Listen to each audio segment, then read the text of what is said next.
Всем привет! На днях мне скинули информацию о том, что владелец Subaru XV и владелец Subaru Forester на вариаторных трансмиссиях столкнулись с проблемой, что их вариаторная трансмиссия Lineatronic отказала прямо на ходу. Колеса застопорились и больше машина не заводилась. От владельца автомобиля мне удалось узнать, что была плановая техническая замена масел в переднем и заднем редукторе, и после непродолжительного пробега как раз и приключилась такая беда. После того, как машина на эвакуаторе была доставлена в автосервис, была снята и разобрана коробка, было выявлено, что на самом деле в переднем редукторе просто отсутствовало масло. Он работал на сухую и в скором времени просто развалился. По данному инциденту объяснение сервисмена было таким, что масло было слито, но его просто забыли залить. Что я считаю преступной халатностью, но я не уверен, что его просто забыли залить. Скорее всего, его залили не в то отверстие. То есть, да, то самое масло 75В90, которое должно было быть в переднем дифференциале, было залито в саму коробку. Дело в том, что не каждый сервис обслуживает и может обслуживать марку Subaru. Не все просто хотят разбираться в том, какие пробки за что отвечают и куда заливаются какие масла и жидкости. И меня больше всего поразило и удивило, что этот сервисмен говорит мне о том, что это далеко не первый случай. До сих пор не все знают, куда какие жидкости заливаются в автомобиле Subaru с вариатором. Не первый, да, к сожалению, замена масла неправильно ведет к таким проблемам. Сейчас я приехал в гараж совсем по другому делу. Скоро ко мне подъедет Sanyon Action, и мы собирались поменять там моторное масло. Но я не поленюсь. Сейчас я переоденусь, залезу в гараж, в яму, загоню машину. Я покажу все сливные и заливные отверстия и пробки, куда нужно заливать именно вариаторное масло, а куда масло именно для дифференциала. Я очень надеюсь, что в будущем такой проблемы больше не повторится. Дело в том, что вариаторные трансмиссии весьма надежные, просто требуют своевременного и качественного обслуживания. И я всегда всех призывал обслуживать свое транспортное средство самостоятельно, но если у вас нет желания или возможности делать это, по крайней мере, находитесь при замене. Просто будьте там и следите за тем, что происходит с вашим автомобилем. Потому что тот ремонт, который произвел потом владелец этого транспортного средства, Subaru XV и Subaru Forester, они произвели их за свой счет. Им никто ничего не компенсировал. И ремонт, который им пришлось сделать, был совсем не дешевый. Я оставлю ссылочку в описании на это видео, посмотреть, кому будет интересно. Итак, мы находимся под машиной. Вот здесь находится наша сливная пробка вариаторного масла. Сверху находится именно заливная пробка для масла вариатора. Здесь как раз для нее такая канавка интересная. Служит для того, чтобы все масло, вот, которое лишнее было залито, когда машина прогревается до 35-45 градусов, что лишнее масло выходило. И как раз здесь аккуратненько скапывало, то есть она даже ничего не пачкает. Имейте в виду. Что касается переднего дифференциала, здесь даже подписано Diff Oil и такая звездочка. Кстати, почти все пробки имеют уровень затяжки 50 ньютон-метров, а именно эта пробка переднего дифференциала со звездочкой имеет 70, имейте в виду. Так вот, Diff Oil. Откручиваем ее, это сливная пробка. Отсюда масло выходит. Здесь четко подписано чек.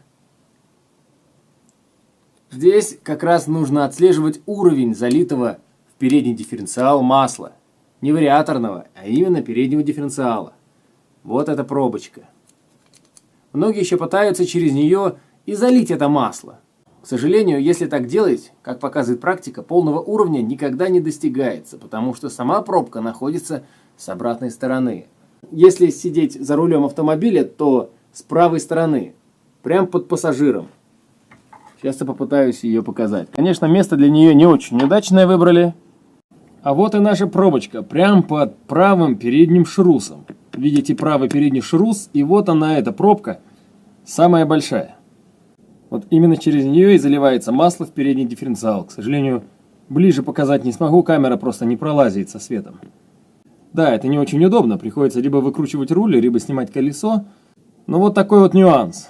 Когда я узнал о том, что какие-то мастера умудряются слить масло и не залить новое, я сначала, очень дико разозлился, потому что подумал, насколько надо быть халатным человеком, чтобы так сделать. Но потом, немного поразмышляв с владельцем автомобиля, мы пришли к единому мнению, что масло все-таки было залито. Но оно было залито, вот слито с переднего дифференциала и было залито именно в коробку, потому что когда коробку разобрали, оттуда вылилось прям черное густое масло. Скорее всего, мастера слили с Diff Oil масло, слили с вариатора, закрыли пробочку и смотрели под чек, может быть смотрели, не уверен. И нашли вот эту вот пробку. Думают, смотрите, она же прям сверху, точно, вот прям точно так же она находится над шрусом, только с левой стороны. И взяли и залили сюда как раз масло для дифференциала 75В90. И думают, все нормально, оно же вот так получается вот отделено, да? Мы же знаем, что у нас для лучшего охлаждения Subaru придумала совместить передний дифференциал в корпусе вместе с вариатором. Но у них разные, конечно, жишки, вы не спутайте это. То есть получается, что, скорее всего, залили в это отверстие. И масло попало прямиком в вариатор 75В90. Имейте в виду, очень похоже. С левой стороны пробочка вот такая вот кругленькая, большая, прям сразу над шрусом. Она не для масла переднего дифференциала, только с правой стороны. Здесь очень удобно к ней добраться. Именно поэтому такие ошибки допускают сервисмены, те, кто особо не умеет обслуживать Subaru. Здесь, возможно, даже никто ничего не откручивал. Посмотрели, думают, ну ладно. И все. Отпустили человека, взяли с него денежку. Что, конечно, случилось. Через 5000 километров, я даже удивлен, что машина столько проехала. На сухую работал передний дифференциал. Его заклинило. Машина даже пошла юзом, потому что, как он сказал, все колеса застопорились. Ну и, конечно, вариатору от этого тоже мало хорошего. На ходу его стопорнуло. Конечно, там задиры конусов и цепь там повредилась, поэтому ремонт был больше 100 тысяч. Вот так вот хочу сказать. Еще раз. Передний дифференциал, пробка. Сливаем. Передний дифференциал, пробка. Чек. Отслеживаем. Заливаем. С правой стороны над шрусом для замены масла вариатора. Пробочку, ну никак ее не перепутаешь. Вот она, да. Прям, так сказать, на картере. И вот она, пробочка для заливки масла вариатора. Все. Я говорил об этом уже много раз и продолжаю говорить. Обслуживайте свое транспортное средство самостоятельно. Если у вас нет желания и нет возможности, я знаю, не у всех есть гаражи, не у всех есть ямы в гаражах. По крайней мере, присутствуйте при замене любой, свечей зажигания. Там тоже вот ко мне недавно подходил мужичок, говорит, меняли ему в гаражах свечи зажигания и так сильно затянули, что обломили свечу. То есть внутри свеча осталась, а сам керамический корпус обломился.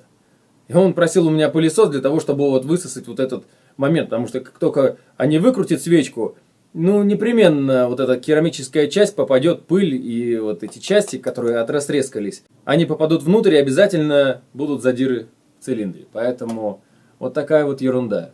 Я оставлю ссылочку в описании этой мастерской, которая ремонтировала ее. Они меня уверяли, что это совсем не так, чтобы единичный случай. К сожалению, такое повторяется достаточно часто. Поэтому, если вы сами не обслуживаете автомобиль, покажите это видео обязательно своему мастеру, механику, который будет делать вам замену масла в вариаторе или замену масла в дифференциале.